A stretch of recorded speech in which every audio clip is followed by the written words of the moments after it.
Bizde түшүнүктөр бар. Дуа кылуу деген түшүнүк, бата кылуу деген түшүнүк бар. Бата берүү деген түшүнүк бар, бата алуу деген түшүнүк бар. Үчөө тең сүннөттө бар туугандар. Бирөөгө бата берүү бул бидаат, бул жок, андай нерсе жок. Бирөөдөн бар бата алуу, алда сүннөттө бар. Бата кылуу итагыле Куранда айтып атат, дуа кылгыла дейт. Туурабы, туура эмеспи? Мына ошол үч нерсе өтө маанилүү. Бизде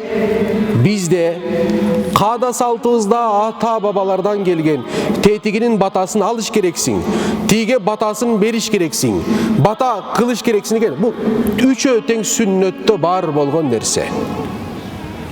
Бата берүү тууралуу пайгамбар саллаллаху алейхи ва салламдын бир хадиси бар туугандар.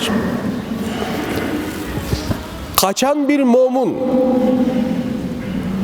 башка бир момун бир тууганына бата кылган болсо дейт.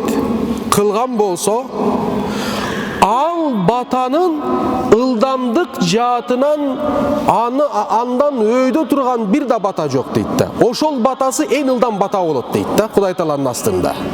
Башкача айтканда, бир мусулман бир туугандын башка бир мусулман бир тууганына бата кылган учурда, дуа кылган учурда, Алла Таала ал батасын сөзсүз түрдө кабыл кылат дейт. Бул бата берүү, көрдүңөрбү? Бата кылуу, бата берүү болуп эсептелет. Бата алуу маселеси боюнча Азирети Омар бир күнү Азирети пайгамбар саллаллаху алейхи ва салламга келет. Я Расулаллах дейт, мен умрага ният кылдым дейт. Умрага барам, ният кылдым. Азыр умранын сезондору, ошол убакытта эмне ният кылып туруп умрага барам дегенде пайгамбар саллаллаху алейхи ва саллам айтат: "Эй Умар, мага дуа кылып коесуңбу?" деп сурайт.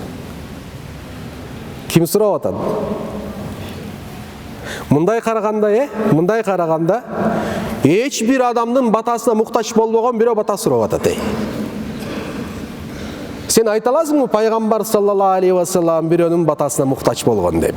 Айта албайсың. Ошентсе да пайгамбарыбыз эмне кылып атат? Мен пайгамбар болуп туруп,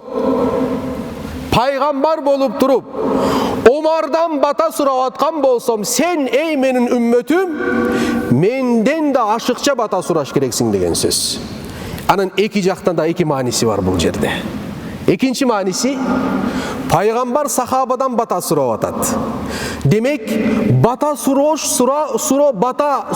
үчүн сөзсүз түрдө дини жаттан өзүңдөн жакшы бир адам барып суроо шарт эмес. Барып бир алымдан, бир аулиядан шарт эмес. Өзүңдүн эле бир тууганыңдан.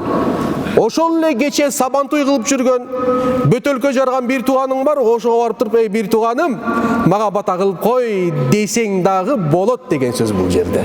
Себеби бир тууганына батасы, мен канчалык деңгээлде батага лайыктуу болбосом өзүм үчүн, бирок бир тууганым үчүн кылганда Кудай Таала менин кемчиликтеримди карабай коет. Түшүнүктүү, карабай коет. Тигиникин кабыл кылып коет. Аны кээ бир алымдарыбыз айтат, ошол бирөөгө бата кылып аткан учурда ошого өзүң да кыстырып кой дейт да. Я Рабби, тигинин катарында дагы мен да ошолордон болоюн деп дуа кылып кой дейт да. Ошондо өтүп кетет дейт. Түзмү эй Рабби, мага бер, мен десең өтпөйт дейт ал нерсе. Сыр ошол жерде. Пайгамбар алейхиссалату вассалам Азирети Омарга айткан, караңыздар. Эй Омар, Азирети Осман да болгон ошол жерде. Увайс аль-Карани деген бирөө болот. Анын сыпаттары мындай болот. Барып туруп менин чапанымды ага хадия кылгыла дагы, үммөтүмө дуа кылуусун сураңгыла деген дагы хадиси бар пайгамбарыбыздын. Азирети Омар менен Азирети Осман барып туруп сурашат, дуа кылышат ошол жерде. Увайс аль-Карани мухадрамундардан болгон. Пайгамбар саллаллаху алейхи ва саллям көзү менен көргөн жок, бирок жүрөк көзү менен көрүшүп эле турган инсан. Бирок бул көзү менен көргөн жок.